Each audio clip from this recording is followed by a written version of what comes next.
Assalamualaikum warahmatullahi wabarakatuh. Kembali lagi dengan saya Alifa Salsabila Cahyani. Untuk video kali ini saya akan membahas mengenai cara menghitung THR dalam pajak 21 untuk pegawai tetap. Oke, kita langsung aja. Yang pertama-tama tentu saja kita harus membuka file Excel terlebih dahulu. Dan seperti biasa saya telah menyediakan data mentah yang akan kita olah dan juga akan kita hitung untuk pajak penghasilan dari masing-masing pegawai tetap itu sendiri. Nah, lalu saya akan membuat sheet baru, yaitu yang telah saya buat, yaitu kertas kerja, yang nantinya kita akan mengolah data di sheet ini agar lebih rapi. Dan tentu saja alasan lainnya, terkadang ada beberapa data mentah perusahaan yang cukup berantakan menurut saya, dalam artian terdapat item yang seharusnya tidak termasuk penghasilan bruto yang akan nantinya dihitung pajaknya, tapi dimasukkan gitu. Jadi dikhawatirkan akan membuat perhitungan pajaknya nanti salah.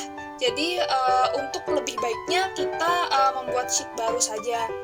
Oke, selanjutnya saya akan mengcopy data yang berasal dari data mentah ini yang kira-kira nantinya digunakan untuk menghitung pajak. Data-data yang nantinya akan dihitung pajaknya. Oke, yang pertama tentu saja kita harus mengetahui berapa total penghasilan brutonya. Nah, penghasilan bruto ini didapat dari penjumlahan pegawai tetap, berbagai tunjangan, premi, dan lain-lain. Nah, karena di sini ada THR, jadi nantinya akan ada beberapa perbedaan antara perhitungan pajak tanpa THR dan juga dengan THR. Dan tentu saja nantinya akan ada perbedaan juga dalam menghitung penghasilan brutonya. Oke, yang pertama saya akan mencari total tunjangan terlebih dahulu. Saya akan membuat kolom baru untuk total tunjangannya.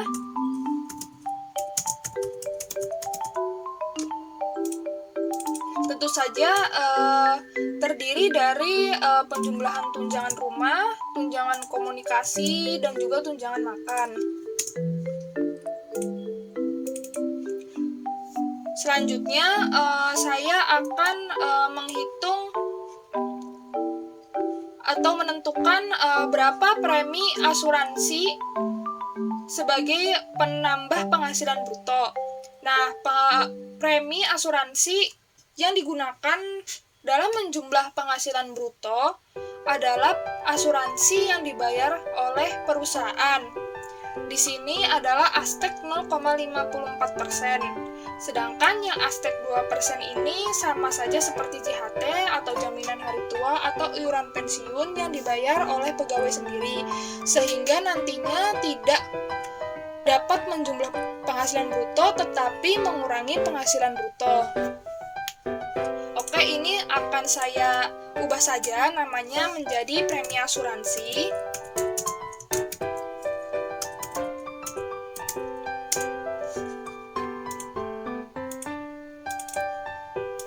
Nah, agar terlihat lebih rapi datanya, maka tunjangan-tunjangan ini, tunjangan komunikasi, makan, dan juga rumah akan saya hapus dan saya akan menyisakan total tunjangan. Sebelumnya akan saya copy terlebih dahulu, lalu saya menggunakan paste value untuk menghilangkan rumus penjumlahannya, sehingga pada saat saya mendelete tunjangan rumah, komunikasi, dan makan, total tunjangan tidak menjadi error. Oke, selanjutnya kita telah mengetahui item-item sebagai penjumlah atau penambah penghasilan bruto. Jadi kita dapat langsung menghitung penghasilan brutonya. Nah, karena yang sebelumnya saya bilang di sini ada THR, sehingga terdapat untuk penghitungannya sendiri ada dua penghasilan bruto, yaitu penghasilan bruto teratur. Maksudnya penghasilan bruto teratur adalah jadi penghasilan bruto ini didapat oleh para pegawai tetap setiap bulan. Sedangkan THR ataupun bonus itu belum tentu pegawai tetap itu mendapatkannya.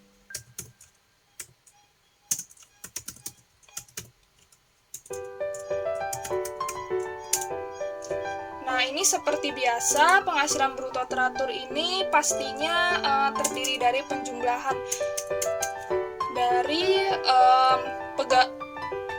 gaji pegawai tetap, total tunjangan, premi asuransi, dan overtime.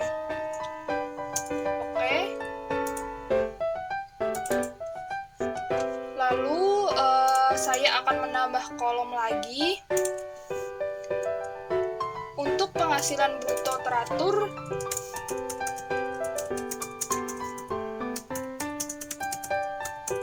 ditambah dengan THR.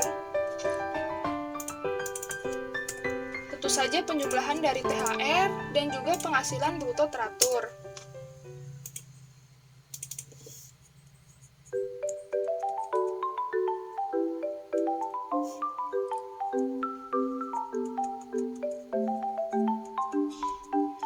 Oke, selanjutnya kita akan mencari item pengurang untuk penghasilan bruto. Saya akan menambah 2 kolom di sini.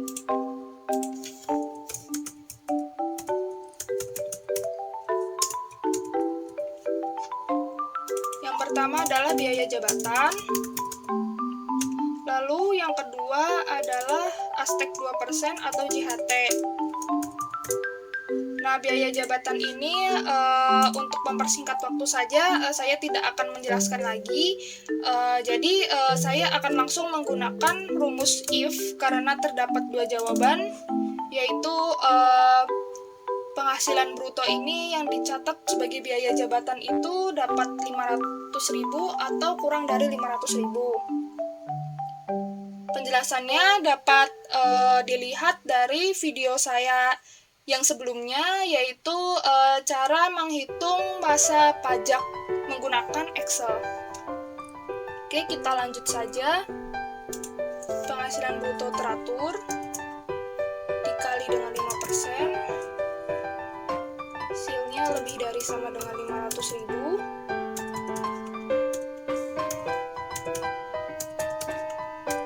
Selain itu adalah hasil dari perkalian antara 5% dan penghasilan bruto itu sendiri.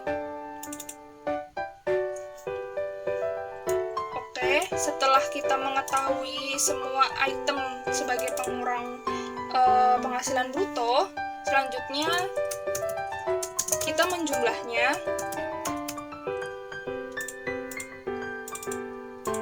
Yaitu biaya jabatan ditambah JHT.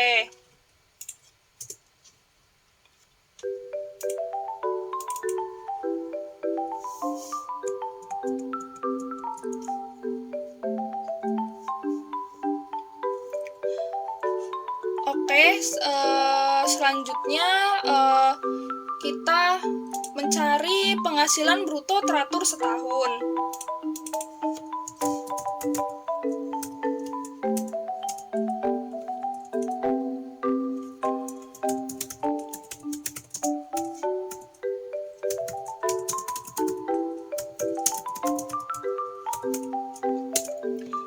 Karena ini penghasilan bruto teratur setahun, sehingga harus ada perkalian antara penghasilan bruto teratur dengan total masa kerja si pegawai tetap itu sendiri.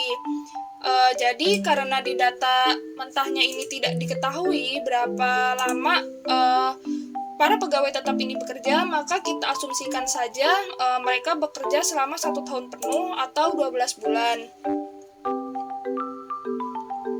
Oke, saya akan membuat kolom baru khusus untuk total masa kerjanya.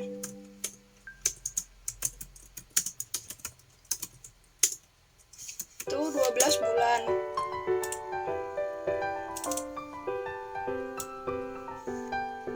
Oke, tinggal kita kalikan dengan penghasilan bruto teratur.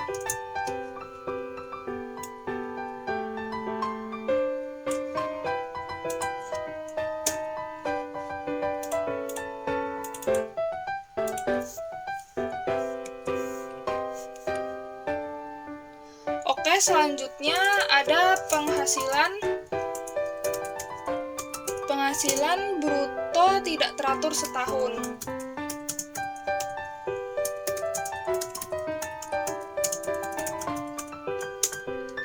Nah, penghasilan bruto tidak teratur setahun ini maksudnya adalah THR.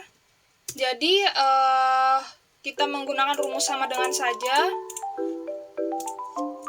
untuk mengisinya, yaitu nilainya sama saja seperti THR ya teman-teman. Oke, selanjutnya kita mencari pengurang setahun.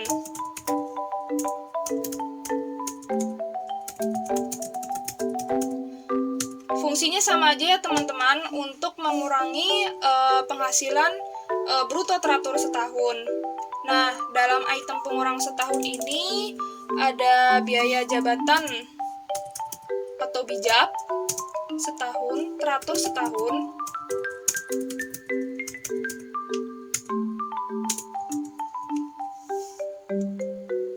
Lalu ada biaya jabatan. Oke, saya singkat saja, bijap tidak teratur setahun.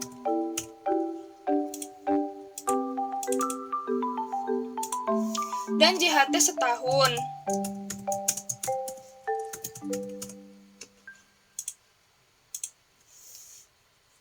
Oke, jabatan teratur setahun ini didapat dari hasil perkalian antara biaya jabatan teratur selama sebulan dikali dengan total masa kerja, karena kan di sini kan setahun ya teman-teman.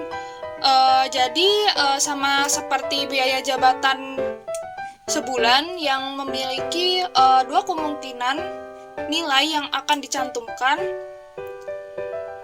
Hanya saja bedanya kalau sebulan itu kan 500.000 untuk nilai maksimalnya, sedangkan kalau untuk setahun itu 6 juta, yaitu sama aja 500.000 dikali 12. Jadi saya akan menggunakan rumus if lagi.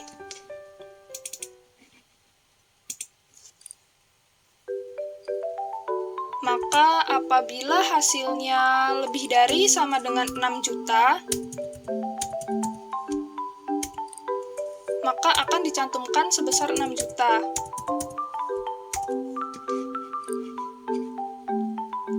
Atau dari perkalian total masa kerja dengan biaya jabatan teratur sebulan itu sendiri.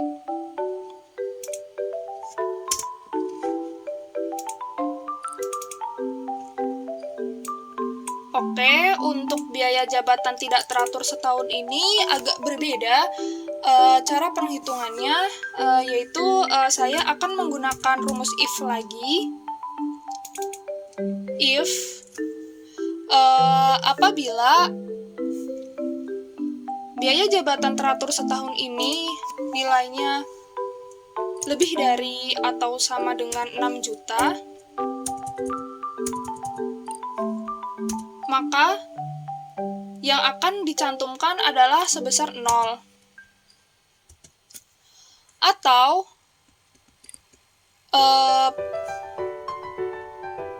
penghasilan dari bruto tidak teratur setahun dikali dengan 5%. Oke, seperti ini. Jadi jangan sampai salah ya teman-teman untuk menghitung biaya jabatan teratur setahun dan biaya jabatan tidak teratur setahun.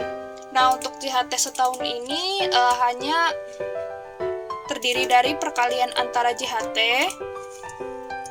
dikali dengan total masa kerja itu sendiri.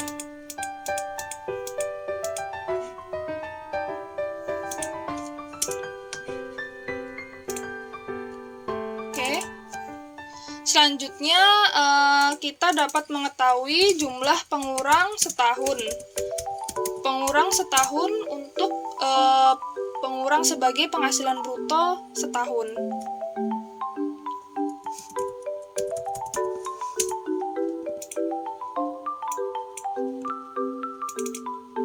Itu penjumlahan dari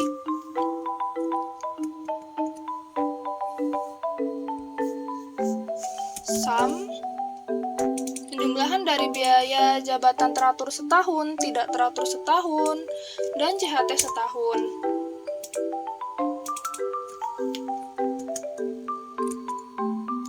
Oke, selanjutnya ada penghasilan neto setahun atau disetahunkan.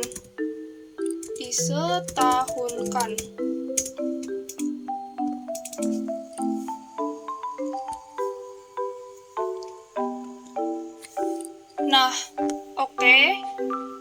Perhitungannya adalah dengan cara pengurangan antara total pengurang setahun dengan penjumlahan penghasilan bruto teratur setahun dan juga bruto tidak teratur setahun. Jadi, penghasilan bruto teratur setahun dikurangi dengan jumlah pengurang setahun. Lalu klik seperti biasa. Selanjutnya, kita menghitung penghasilan neto teratur setahun.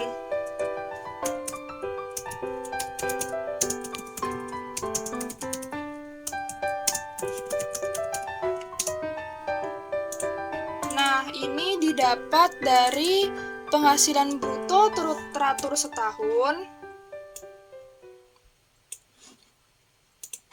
dikurang dengan biaya jabatan teratur setahun dan juga dikurang dengan JHT setahun. Jadi kita tidak memasukkan item biaya jabatan tidak teratur setahun untuk menghitung penghasilan neto teratur setahun.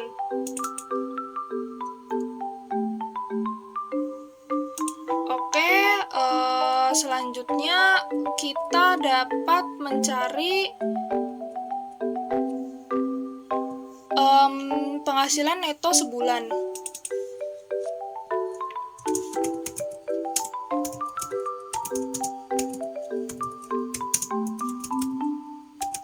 Penghasilan neto sebulan ini didapat dari total penghasilan bruto selama sebulan. Tentu saja yang teratur ya teman-teman. Yang sebulan ditambah dengan THR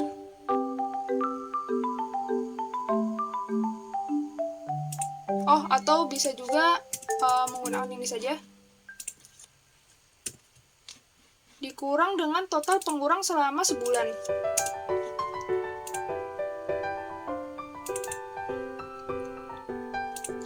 Oke, sekarang kita mencari PTKP-nya.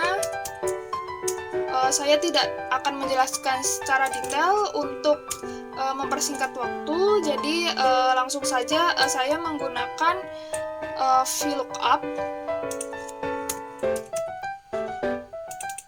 dan mengambil data dari status dan tanggungan. Lalu saya akan beralih ke sheet yang berisi tabel PTKP, lalu saya blok tabel PTKP-nya. Jangan lupa menggunakan tanda dolar agar tidak error. Lalu klik 2 dan klik false. Oke, PTKP telah diketahui.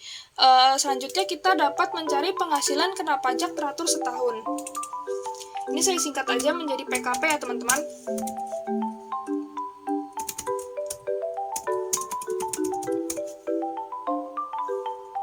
Nah, penghasilan kena pajak teratur setahun ini didapat dari pengurangan antara penghasilan neto teratur setahun dengan PTKP. Oke, diklik seperti biasa. Selanjutnya kita dapat mencari pembulatannya.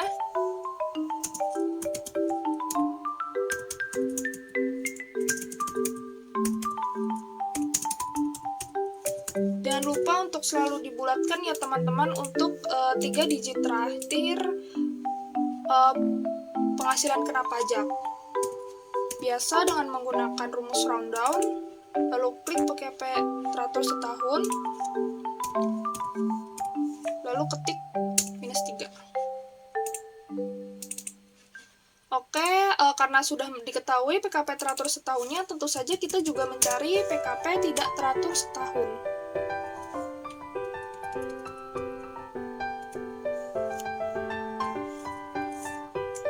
Atau saya juga dapat juga mengetiknya menjadi PKP teratur setahun ditambah dengan THR agar lebih jelas lagi ya teman-teman. Untuk memperjelasnya saja, ini didapat dari penghasilan neto setahun atau disetahunkan dikurang dengan PTKP. Dan jangan lupa juga dibulatkan seperti PKP teratur setahun.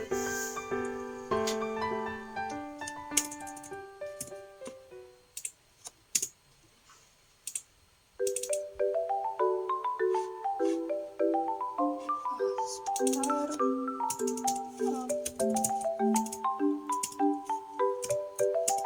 PKP teratur plus THR setahun dibulatkan menggunakan rumus rundown.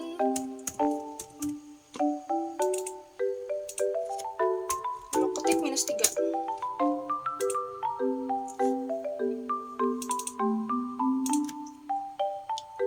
Oke, tahap selanjutnya kita dapat mencari pajak penghasilan dari penghasilan kena pajak teratur setahun terlebih dahulu ya teman-teman.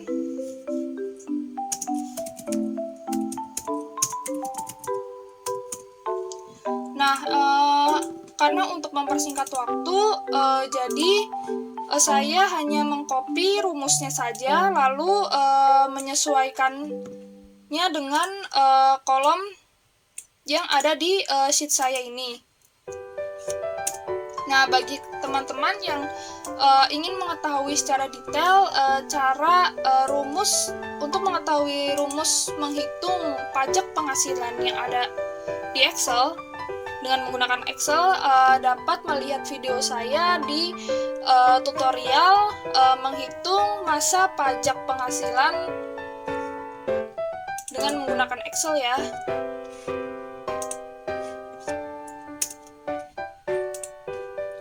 Jangan lupa untuk memberikan kolom khusus untuk NPWP,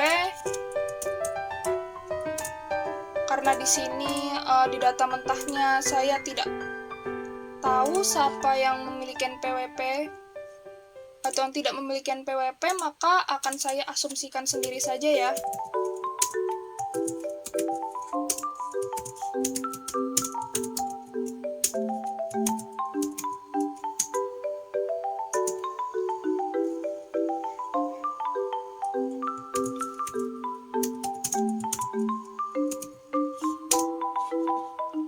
Oke, saya sekarang dapat menyesuaikan kolomnya sesuai sesuai dengan yang ada di sheet saya ini. Dan tetap berhati-hati ya teman-teman apabila dalam menyesuaikan kolom ini, karena ditakutkan kalian salah dan hasilnya nanti tidak akurat.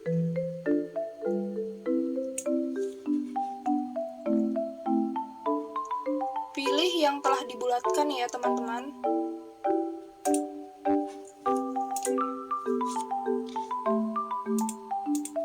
Ini saya copy terlebih dahulu agar lebih cepat.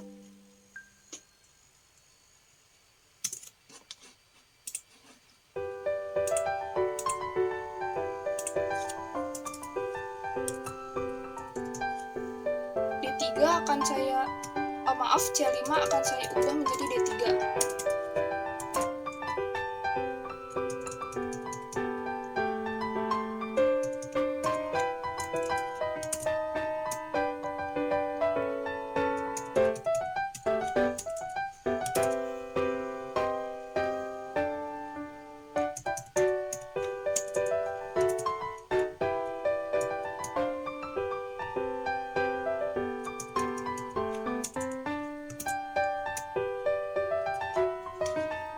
Nah, sedangkan AQ5 ini saya ganti menjadi AG3.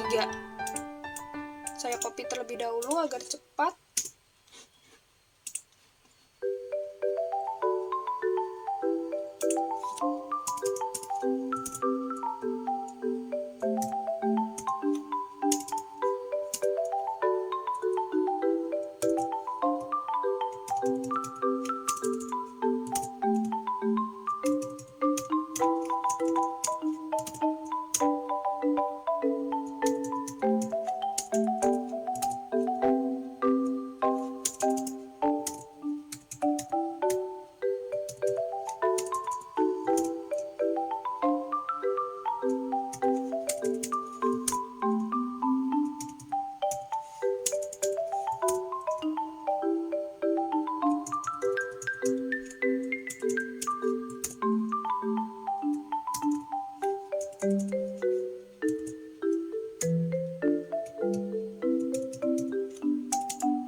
Oke, saya akan melihat kembali untuk meng-cross check apakah saya telah benar mengganti kolom-kolom yang seharusnya.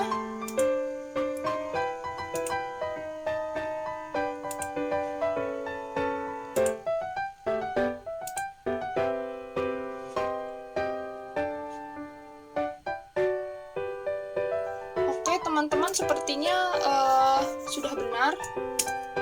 Jadi akan saya enter saja. Oke, lalu selanjutnya kita mencari PPh untuk teratur yang juga telah ditambah dengan THR selama setahun.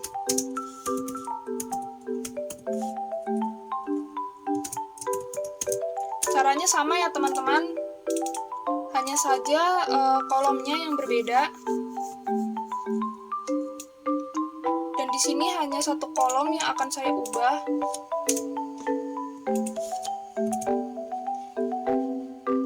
Yaitu AG3 saya ubah menjadi AI3. Disesuaikan aja ya teman-teman.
sudah selesai. Lalu klik seperti biasa.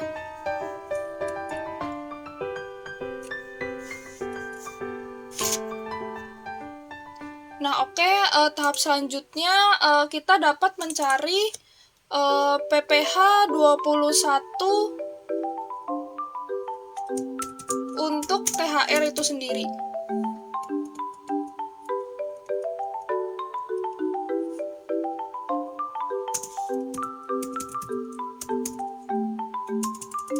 Maaf, PPh 21. Nah, ini dia PPh 21 THR-nya.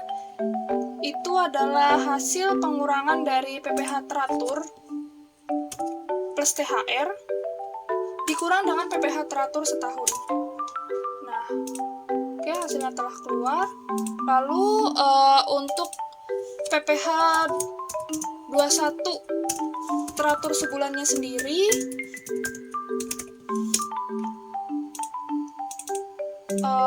dapat diketahui dengan pembagian antara PPh teratur setahun dengan total masa kerja ya teman-teman.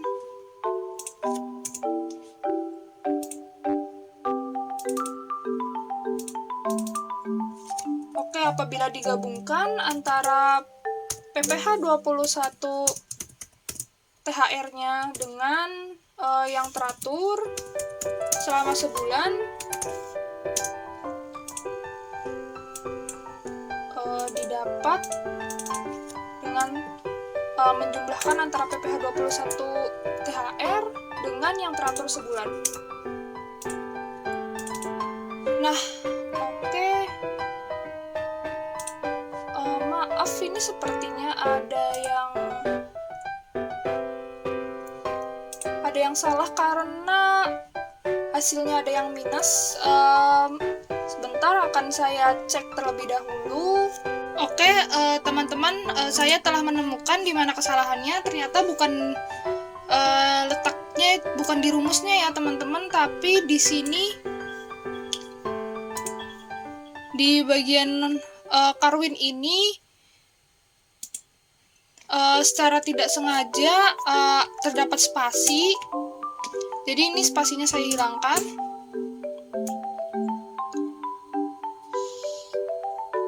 Nah, baru hasilnya tidak minus ya teman-teman. Jadi perlu saya ingatkan kembali, apabila kalian sedang menghitung PPh dengan menggunakan kopi itu harus berhati-hati ya, karena saya sendiri pun sering mengalami kesalahan sehingga hasilnya itu tidak akurat. Nah, oke, PPh 21 untuk penghitungan THR telah selesai. Nah, sekian dari video saya. Terima kasih yang telah menonton video saya dan semoga bermanfaat. Assalamualaikum warahmatullahi wabarakatuh.